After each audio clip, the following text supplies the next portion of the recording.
निर्मला मुंशी प्रेमचंद जी द्वारा रचित प्रसिद्ध हिंदी उपन्यास है। इस उपन्यास की कथा का केंद्र और मुख्य पात्र निर्मला नाम की 15 वर्षीय सुंदर और सुशील लड़की है। निर्मला का विवाह एक अधेड़ उम्र के व्यक्ति से कर दिया जाता है, जिसकी पूर्व पत्नी से 3 बेटे हैं।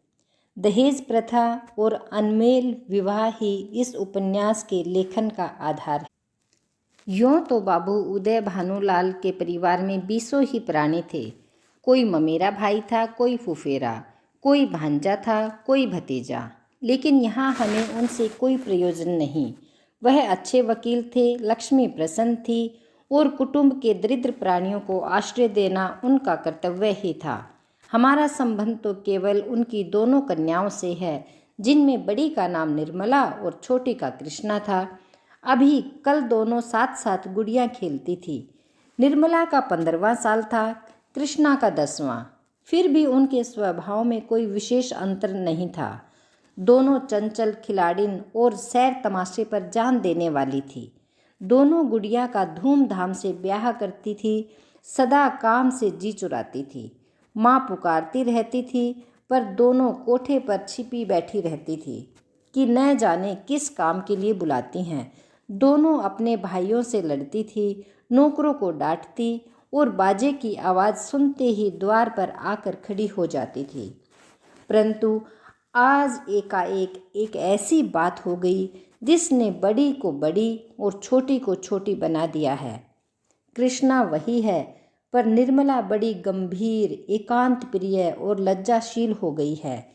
इधर महीनों से बाबू उदय भानुलाल निर्मला के विवाह की बातचीत कर रहे थे। आज उनकी मेहनत ठिकाने लगी है। बाबू भालचंद्र सिन्हा के बड़े पुत्र भुवन मोहन सिन्हा से बात पक्की हो गई है। वर के पिता ने कह दिया है कि आप अपनी खुशी से ही दहेज दें या न दें, मुझे इसकी कोई परवाह नहीं। हाँ, बारात में जो लोग आए उनका आदर सत्कार अच्छी तरह होना चाहिए, जिससे मेरी और आपकी जग हंसाई न हो। बाबू उदय भानुलाल थे तो वकील, पर संचय करना नहीं जानते थे।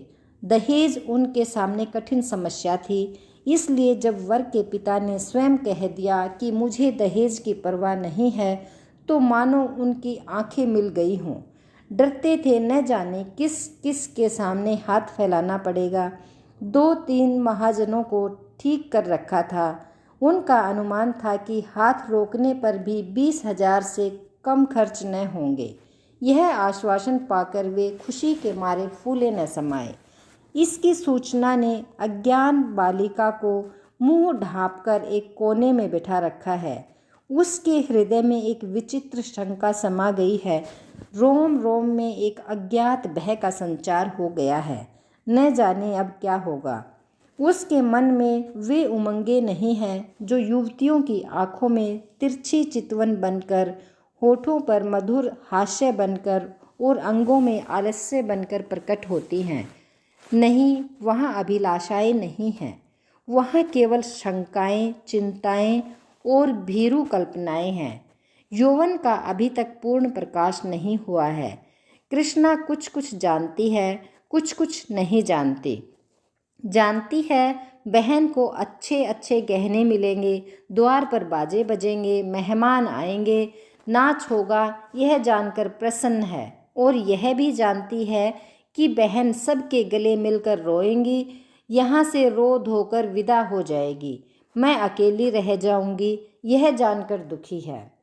पर यह नहीं जानती थी कि यह किस लिए हो रहा है।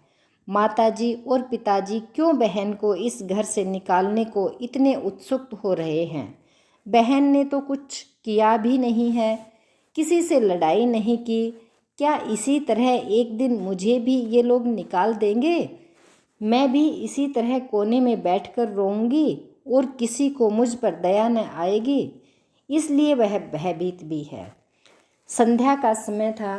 निर्मला छत पर जाकर अकेली बैठी आकाश की ओर तृषित नेत्रों से ताक रही थी। ऐसा मन होता था पंख होते तो वह उड़ जाती और इन सारे झंझटों से छूट जाती।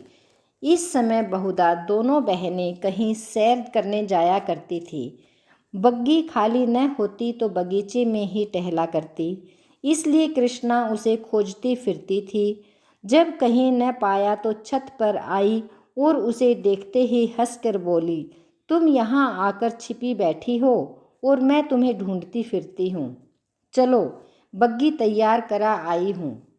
निर्मला ने उदासीन भाव से कहा, तू जा, मैं न जाऊंगी। कृष्णा, नहीं मेरी अच्छी दीदी, आज ज़रूर चलो, देखो कैसी ठंडी ठंडी हवा चल रही है। निर्मला, मेरा मन नहीं चाहता, तू चली जा।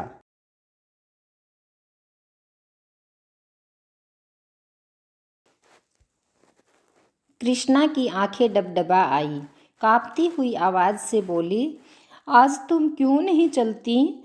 मुझसे क्यों नहीं बोलती? क्यों नहीं इधर उधर छिपी फिरती हो? मेरा जी अकेले बैठे बैठे घबराता है। तुम न चलोगी तो मैं भी नहीं जाऊंगी, यहीं तुम्हारे साथ बैठी रहूंगी। निर्मला, और जब मैं चली जाऊंगी तब तुम क्या करोगी?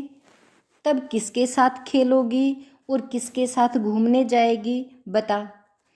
कृष्णा, मैं भी तुम्हारे साथ ही चलूंगी, अकेले मुझसे यहाँ न रहा जाएगा।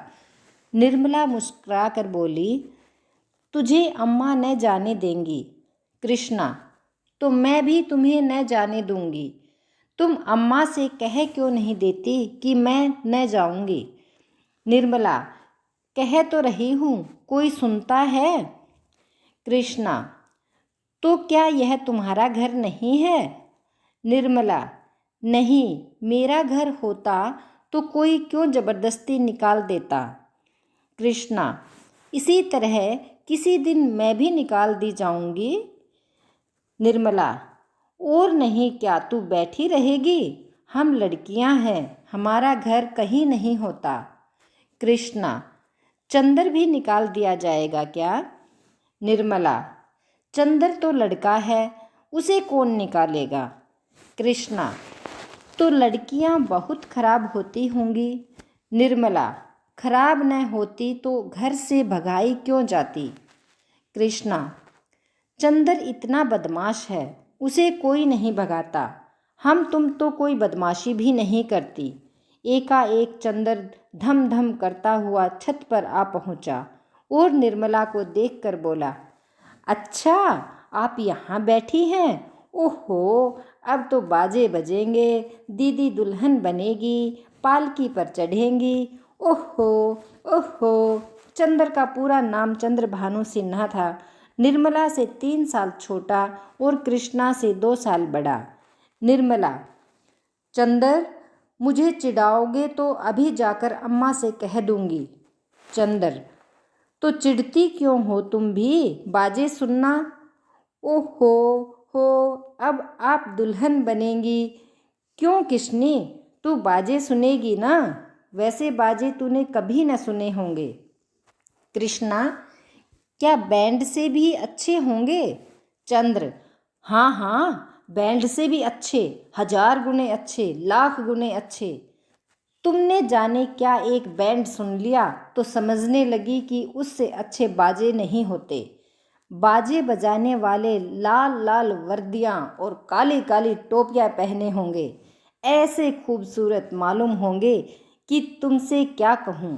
आतिशबाजियाँ भी होंगी, हवाइयाँ आसमान में उड़ जाएंगी और वहाँ तारों में लगेंगी तो लाल पीले हरे नीले तारे टूट टूट कर गिरेंगे। बड़ा मज़ा आएगा। कृष्णा, और क्या क्या होगा चंदन, बता दे मेरे भैया। चंद्र, मेरे साथ घूमने चल तो रास्ते में सारी बातें बता दूँ।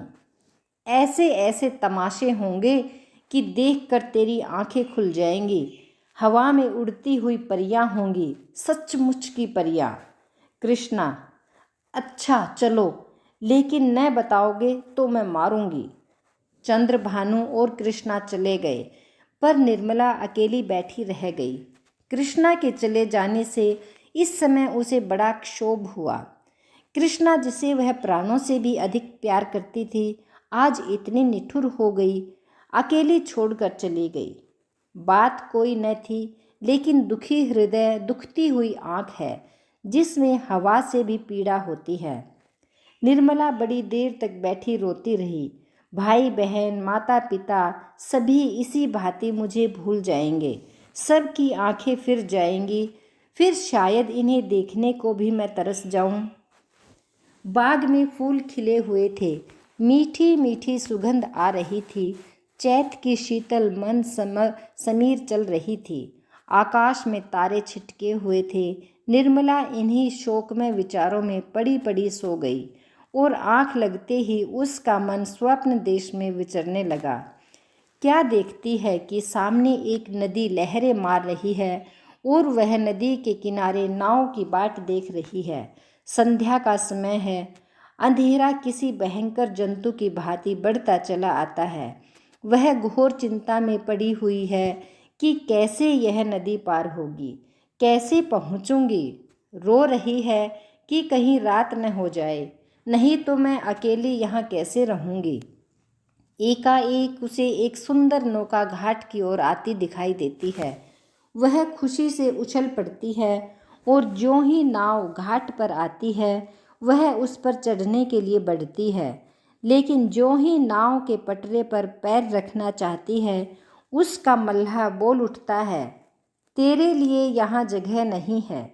वह मल्लाह की खुशामद करती है, उसके पैरों पड़ती है, रोती है, लेकिन वह यह कहे जाता है, तेरे लिए यहाँ जगह नहीं है।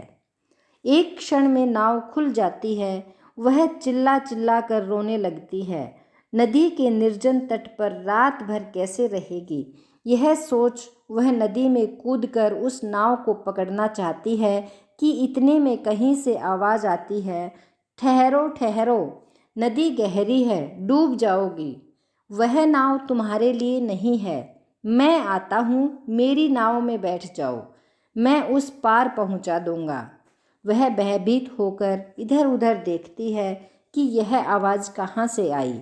थोड़ी देर के बाद एक छोटी सी डोंगी आती हुई दिखाई देती है। उसमें न पाल है, न पतवार और न मस्तूल। पैंदा फटा हुआ है, तख्ते टूटे हुए, नाव में पानी भरा हुआ है और एक आदमी उसमें से पानी उलीच रहा है। वह उससे कहती है, यह तो टूटी हुई है, यह कैसे पार लगेगी। मल्लाह कहता है, तुम्हारे लिए यही भेजी गई है, आकर बैठ जाओ। वह एक क्षण सोचती है, इसमें बैठूं या न बैठूं। अंत में वह निश्चय करती है, बैठ जाऊं। यहाँ अकेली पड़ी रहने से नाव में बैठ जाना फिर भी अच्छा है। किसी भयंकर जंतु के पेट में जाने से तो यही अच्छा है कि नदी में ही डूब जाऊं। कौन जाने नाव पार पहुंच ही जाए। यह सोचकर वह प्राणों को मुट्ठी में लिए हुए नाव पर बैठ जाती है। कुछ देर तक नाव डगमगाती हुई चलती है, लेकिन प्रति क्षण उसमें पानी भरता जाता है। वह भी मल्लाह के साथ दोनों हाथों से पानी उलीचने लगती है, यहाँ तक कि उनके हाथ थक जाते हैं, पर पानी बढ़ता ही चला जाता है। आखिर नाव चक्कर खाने लगती है। मालूम होता है अब डूबी, अब डूबी। तब वह किसी अदृश्य सहारे के लिए दोनों हाथ फैलाती है। नाव नीचे जाती है और उसके पैर उखड़ जाते हैं और वह जोर से चिल्लाई और चिल्लाते ही उसकी आंखें खुल गई। देखा तो माता सामने खड़ी उसका कंधा पकड़कर हिला रही थी। यह था निर्मला भाग 1। निर्मला उपन्यास भाग 2 के लिए चैनल को सब्सक्राइब करना ना भूलें। धन्यवाद।